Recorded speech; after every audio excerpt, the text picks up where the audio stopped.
Welcome to the Good Reading Magazine podcast. Good Reading is a monthly magazine dedicated to books and reading and aims to help readers discover their next favourite book.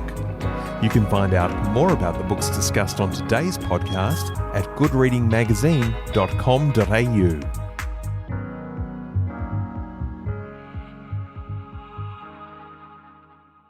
Mark Greenwood is an author with a passion for history. He enjoys imaginatively reconstructing stories that celebrate the characters and events that have played an important role in defining our history. Frané Lessac is an author and illustrator of over 50 books published in the UK, the US and Australia. Frané has won numerous awards, including the Muriel Barwell Award for Distinguished Service to Children's Literature.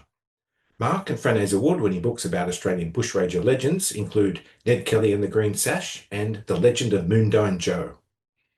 Today I'm talking to Mark Greenwood and Frané Lessac about their latest collaboration, a new picture book for children, The Legend of Jessie Hickman. Mark, Frané, welcome to the Good Reading Podcast. Thank you very much. Thanks for having us.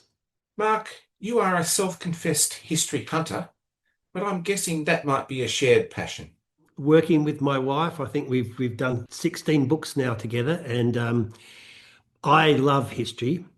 And I think Frané's grown to love history through my love, and she likes illustrating it. I love writing it, and we've got a fantastic collaboration going where it becomes part of our lives. Frané works with different authors, and I work with different illustrators, but being together is a great thing, and we get to share research and all the bits and pieces that go into making books, and it also becomes part of our life. It's something that we talk about all the time together, and how to develop a book from the beginning up. So yeah, I love history. What about you, Frané? Should I say you're a history hunter too? Well, I get to go on many adventures and travels. That's the cool thing about working together, is going to the real place where these stories have been, where we find them. Sometimes we see a photograph or a statue of something when we're traveling, and we ask each other questions. What is this? What's the story behind this? And so we're both intrigued at the same time, and off we go down lots of rabbit holes. How did you first come across Jessie Hickman?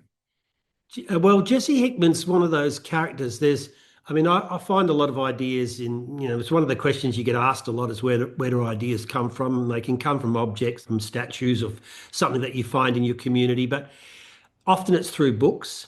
And there was a very interesting book. It's a small publisher in West Australia called Hesperian Press, and they do books on history books, often books that have gone out of print, or small books. And there was one called The Lady Bushranger, and it's just one of those books that I'm drawn to bushrangers.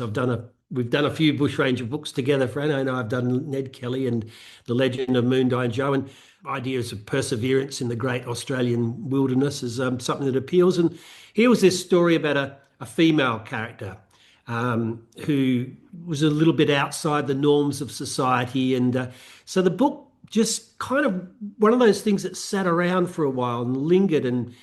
But I think also we went to the town where she did some of her cattle stealing, because I remember seeing in a window there were all these posters about Jessie being there. Yeah, we did a book a while ago called Midnight, the story of a light horse. And Midnight, the area of Scone and the Upper Hunter Valley was where that story sort of took place. And in wandering around in that area, which was also Jessie Hickman's area. Yeah.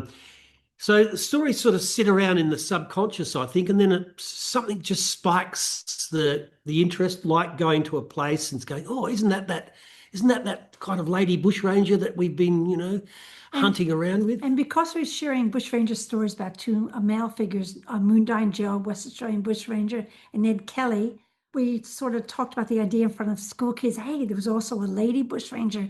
You could see all the kids going excited, especially the girls. So it was a fabulous idea.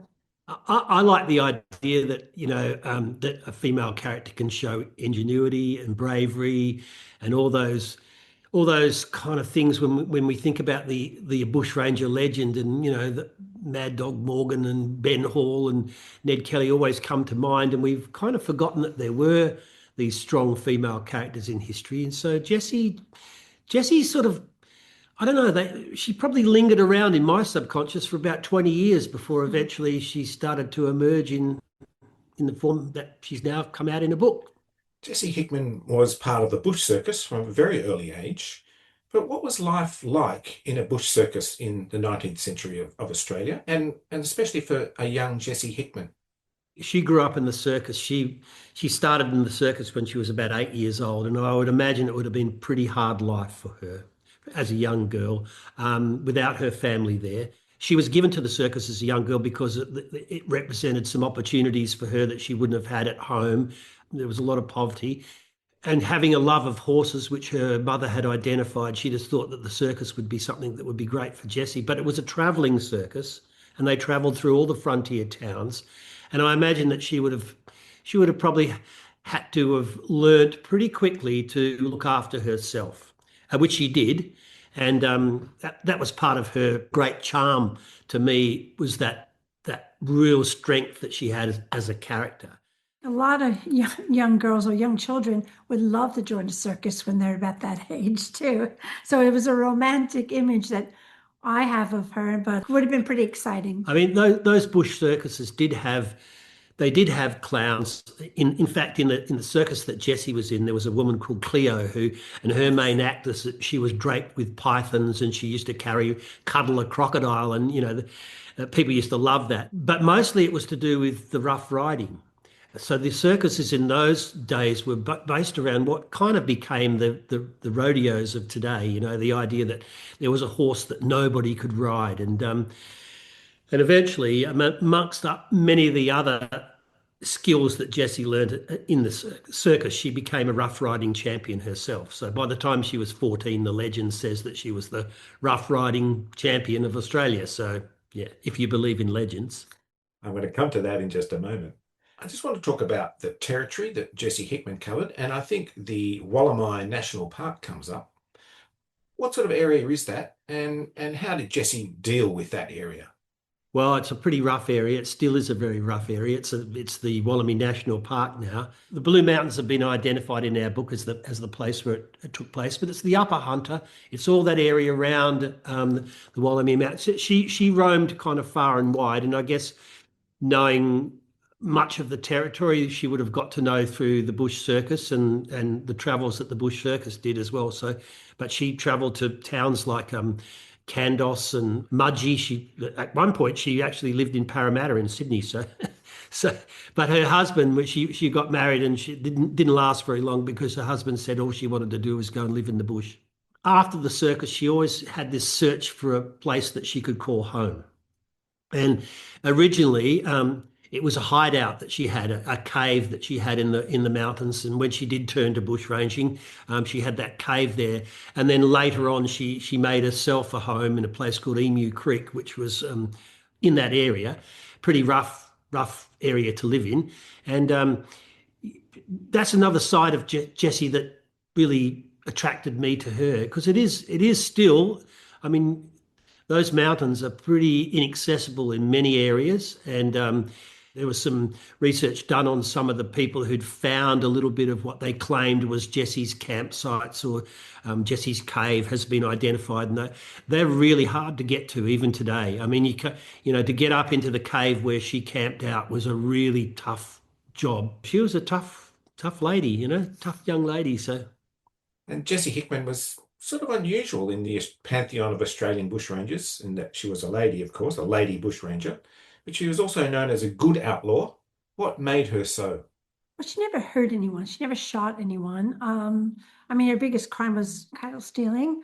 She would ride into town, muster cattle dressed as a man, and then come back in town with her velvet frock and snakeskin boots, and people, I think the men were a little bit scared of her. The men were intimidated, especially at the sale yards when this woman turned up with snakeskin boots and a velvet frock and her pistols and the pistols. And the rumor was that she could shoot sideways, backwards. She could even shoot blindfolded, because the rumors had gone around that she'd grown up in the circus and she was a fine rider, and so everyone was a bit wary of the Lady Bushranger. And the other thing that sort of attracted both of us to her was the cheeky escapes that she used to do from custody as well. Yes, so she rode over a cliff with her horse Houdini and she Jumped out of a train. window. Yeah. But so a lot of those skills she would have learnt from being in the circus as well.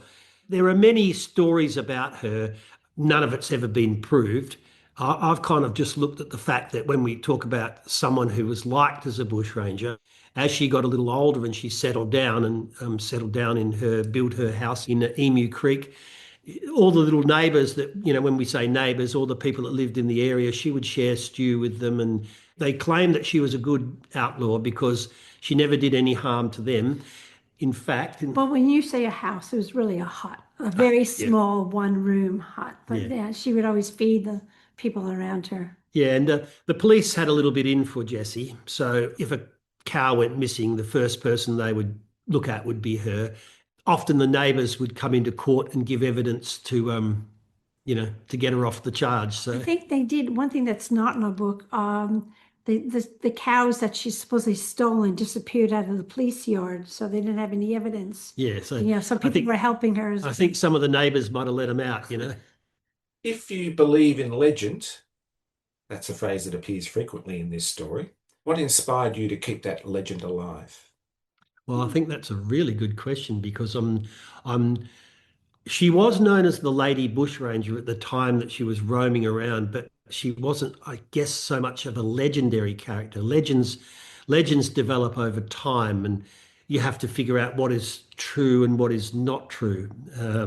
I kind of like the idea that these books are non-fiction books, but for a long time, people used to say that we create narrative non-fiction.